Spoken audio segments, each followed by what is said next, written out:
Hello and good afternoon, dear members and EMA partners. I'm very glad to welcome you to our today's expert talk in live with our esteemed friend and Lebanese partner, Youmna Naufal. It's a very pleasure having you here, and it's also for me a personal pleasure to having a dedication to Lebanon today. It was the EMA team who really urged to have such an event in order to discuss on Lebanon today. And thank you again to my team to have pushed us to have this important meeting. You know, Beirut is commonly called the Paris of the Middle East, and Lebanon used to be the Switzerland of the Middle East. Today, Lebanon is facing an economic and financial collapse. Much of its infrastructure is crumbling, namely due to decades of corruption. On top of that, in last August 2020, poorly stored ammonium nitrate exploded in the port of Beirut, killing 220 people, destroying parts of the port and downtown Beirut.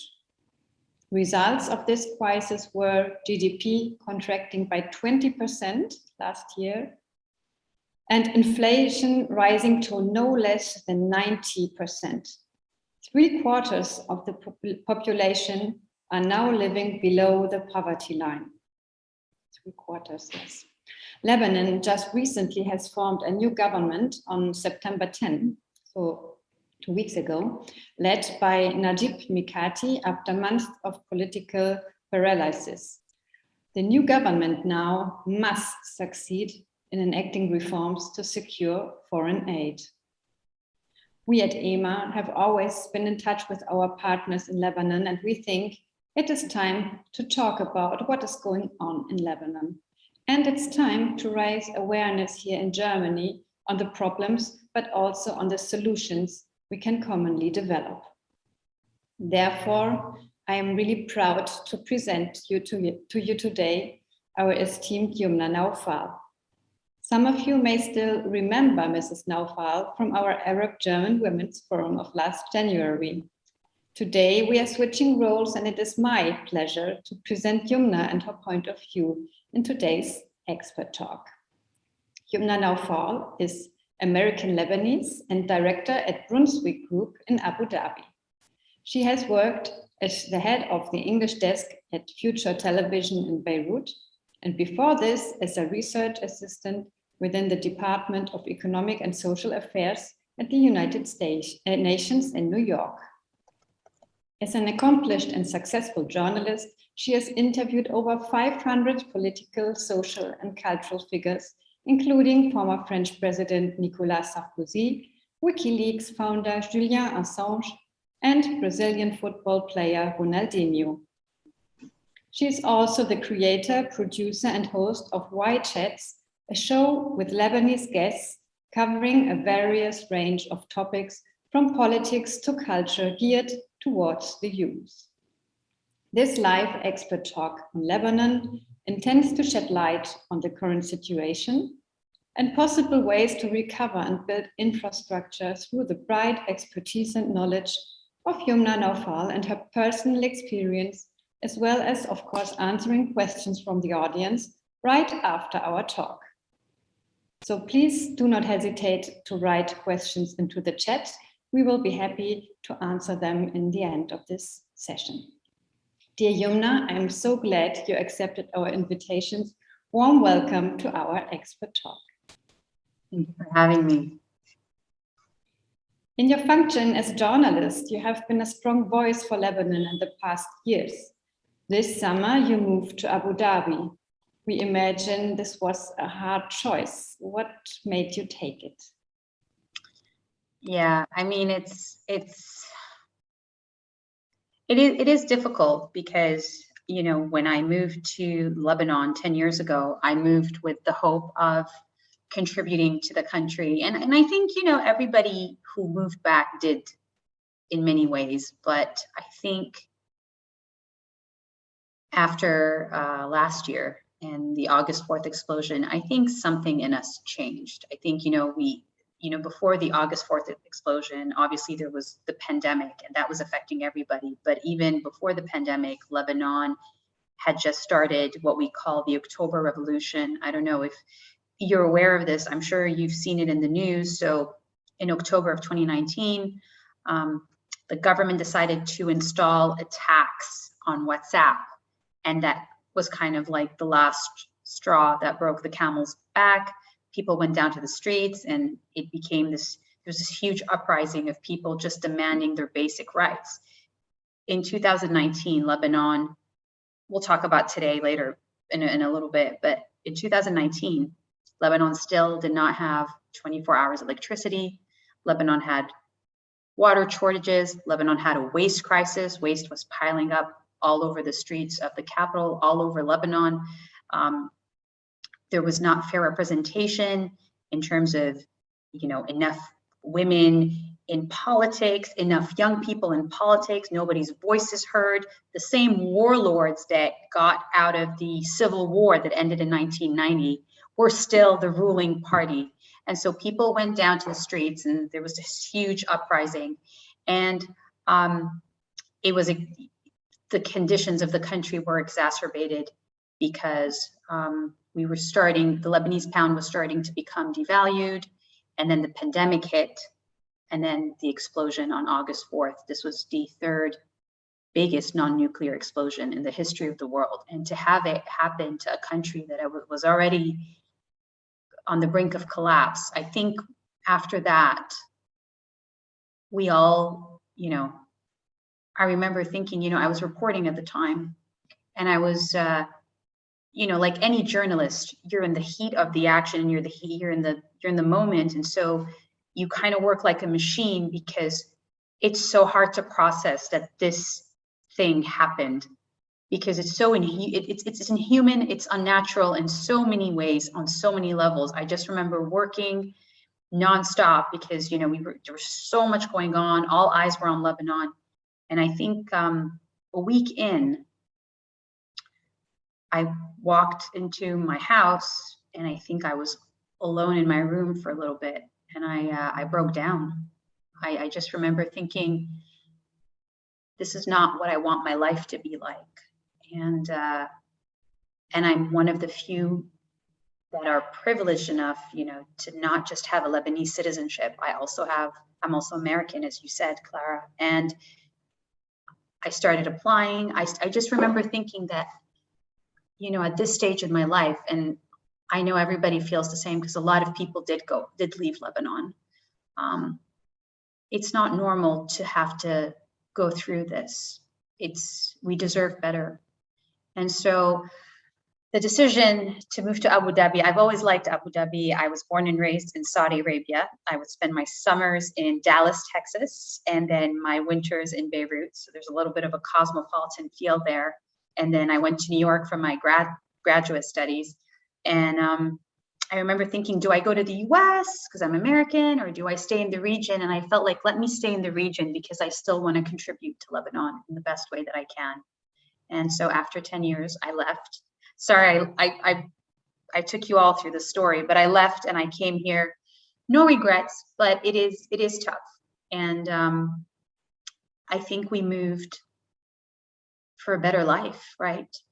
To have some form of normality and normalcy, because I don't think we had that in the last couple of years in Lebanon.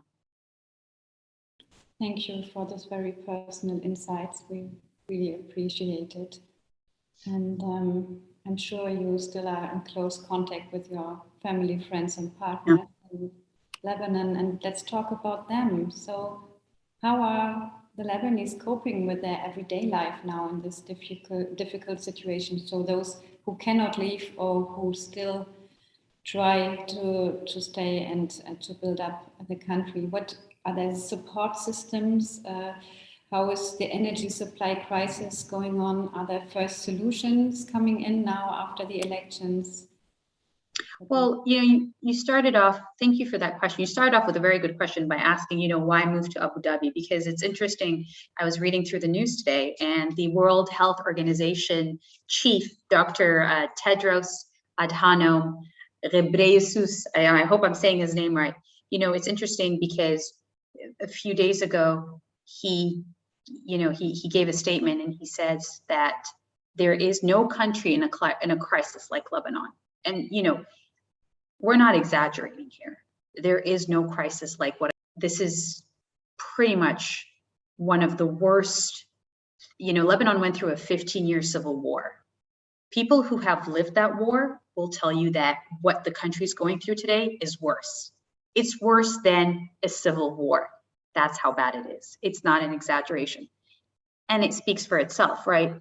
There's an economic meltdown.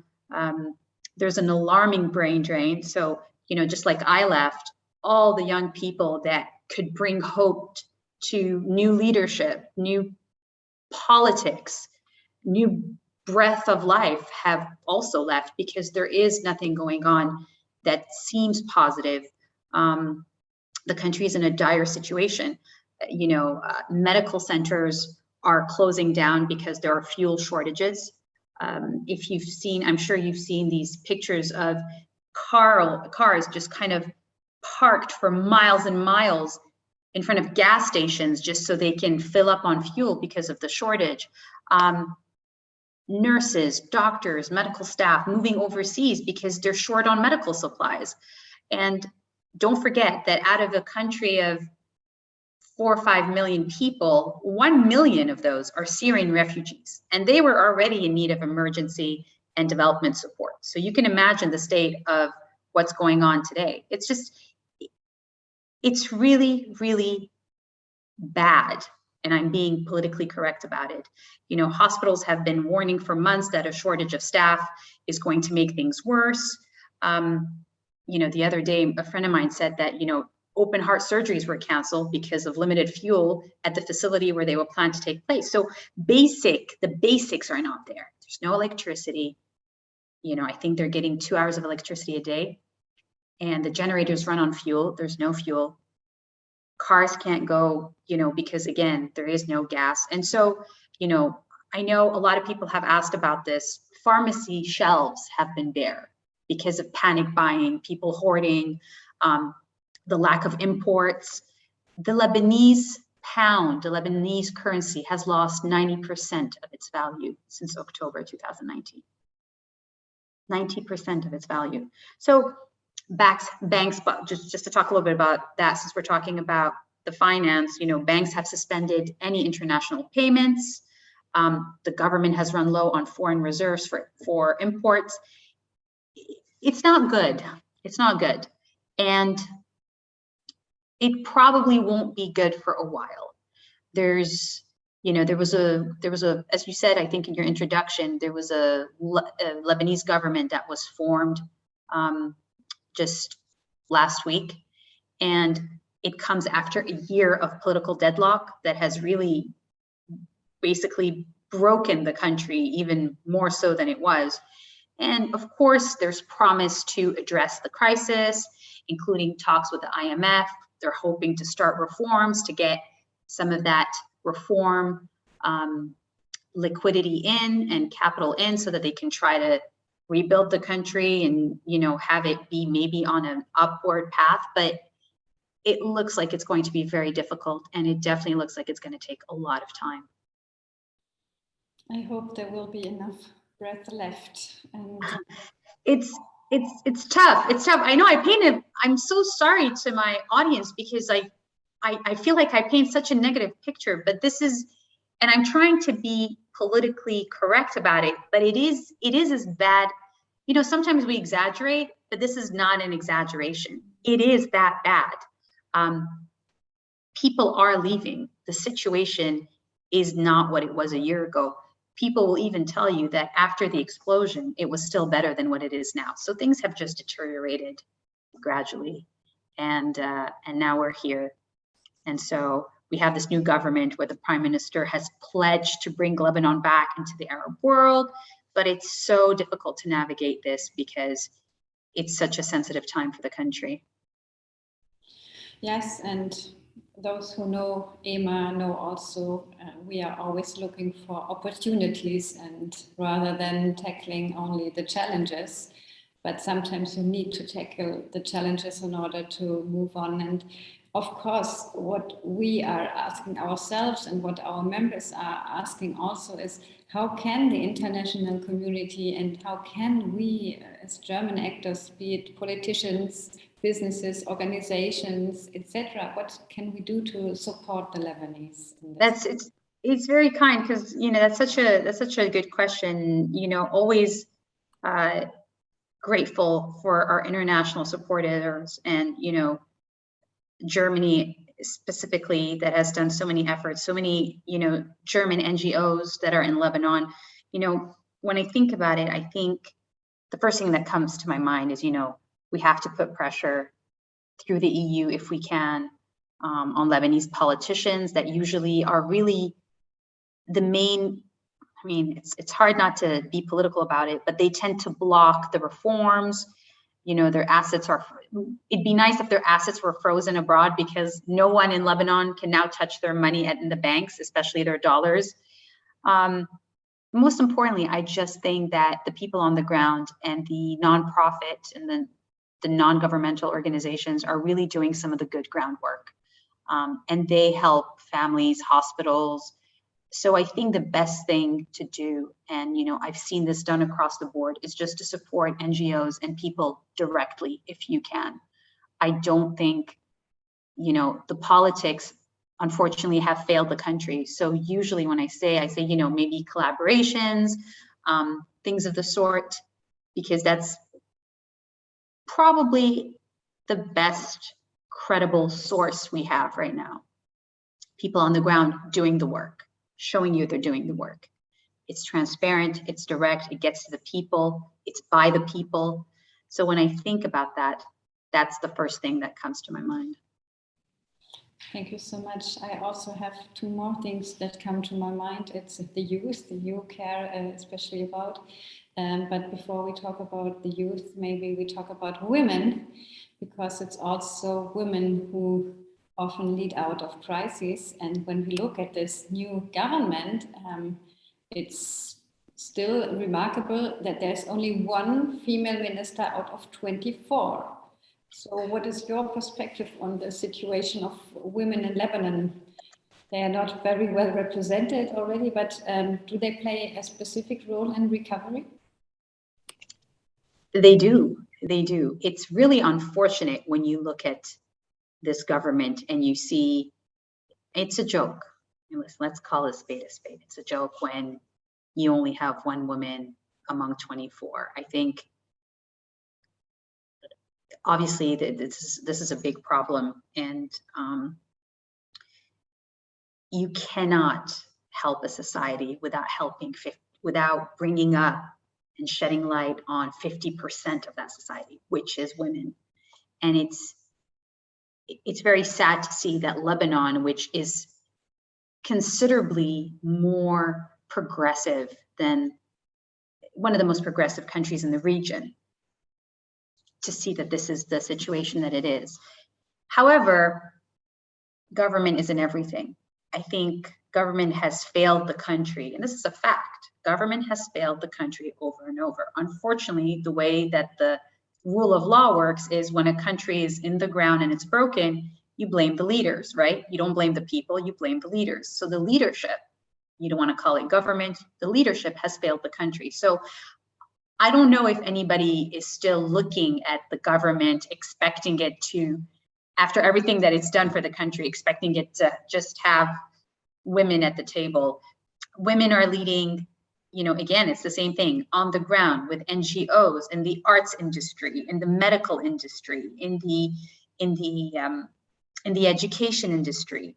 So in the health industry, I mean, in so many ways, women that may not have seats at the table, at the political table, are still leading on the ground. And I think this may be I want to say the best thing, but it's one of the positive things that has come out of all this crisis, is that people have put this government, the really has failed them, they feel has failed them over and over again. They've put it to the side, they've cast it to the side, and they are taking matters in their own hands and just leading the way. So it is sad to see. It's the reality, but the reality is so harsh at the moment that I don't think it's just an additional, black point on the resume of the leadership of Lebanon. But I don't think it's what matters the most, because the real work and the youth know this, right? Today, the youth, and we've seen this in the Arab Spring all the way till now, they have so much more access, and they're so much more vocal because of social mediums. They're able to express themselves. They're able to be aware, they're informed.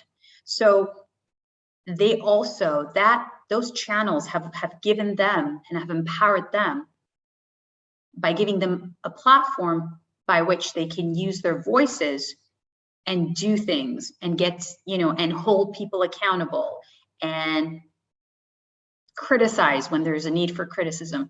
So I think in a lot of ways, the young people know, and they know that that's not important anymore, and they've taken matters into their own hands, and a lot of them are women. And, again, when you look at our entertainment industry, when you look at our medical industry, when you look at the education industry, when you look at the business landscape, entrepreneur, women really are making their ways and really are pioneers in Lebanon. So it's sad to see in government, but at the same time, there's so much happening, and they are being spotlighted. And I think that's important. And we're lucky because the youth does a very good job at that. It's so good to see you smile. Oh, I'm so sorry. I feel like I'm depressing everybody. No, I'm it's so really showing me also that there's a lot of hope in the youth and in the work. Always. I'm so sorry. I hope I'm not, I feel like everybody is, because I want to paint the right picture. I don't think it's appropriate to be laughing at this matter, but I really, and Clara, and thank you so much for giving me this platform to express myself. It is a very bleak picture. It is. But I don't think you should ever lose hope. And I've dedicated my career to the youth and for the youth, because they have given me a reason to get up every morning and keep fighting in whatever small way I can and contribute to this country.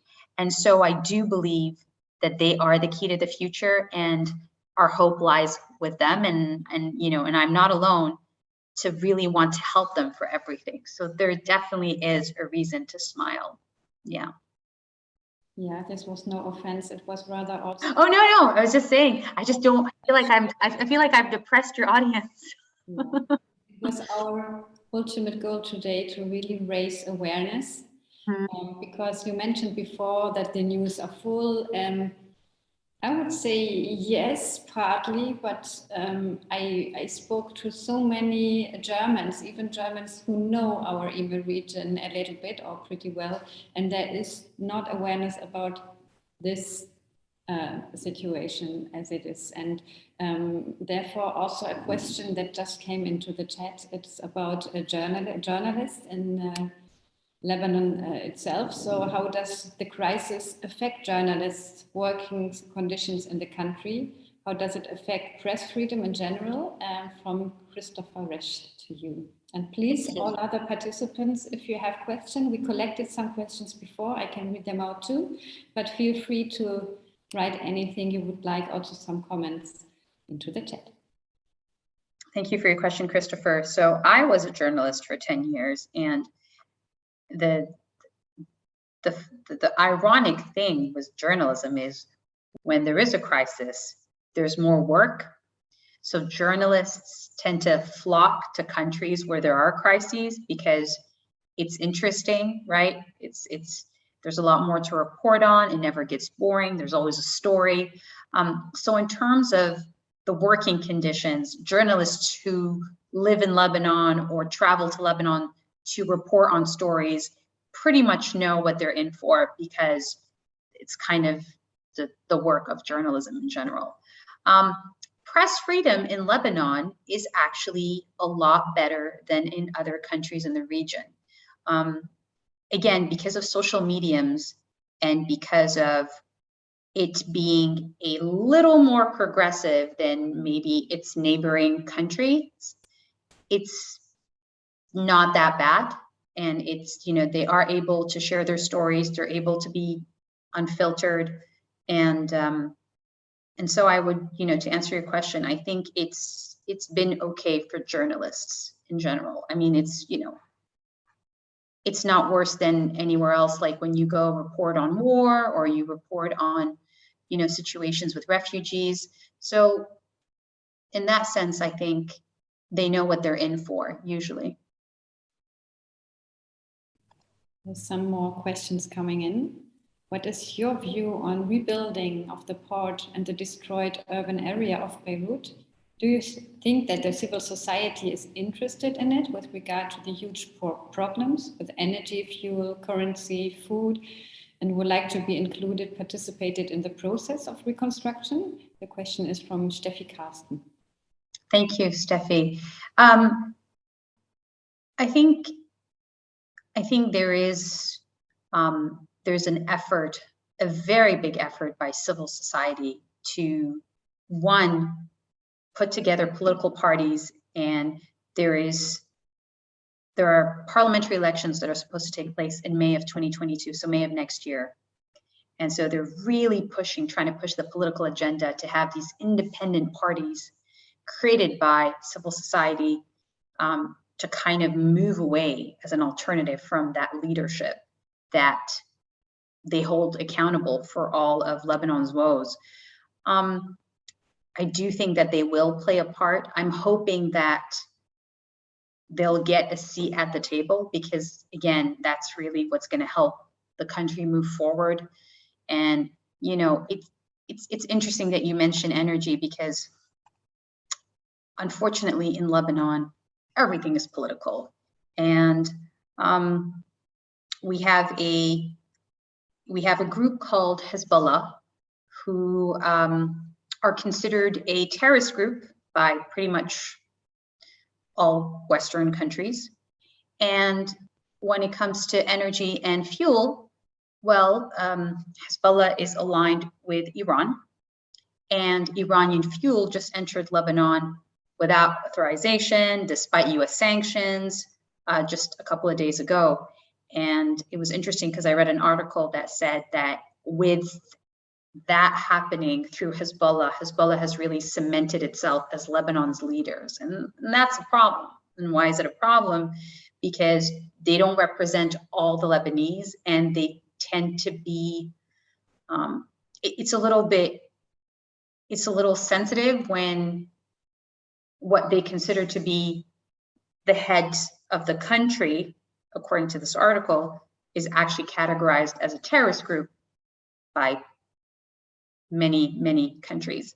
So the political advancement is so difficult because it's such a complicated, layered society, and people's loyalties are very diversified and they're all over the place. There's no unity when it comes to political parties, when it comes to political affiliation.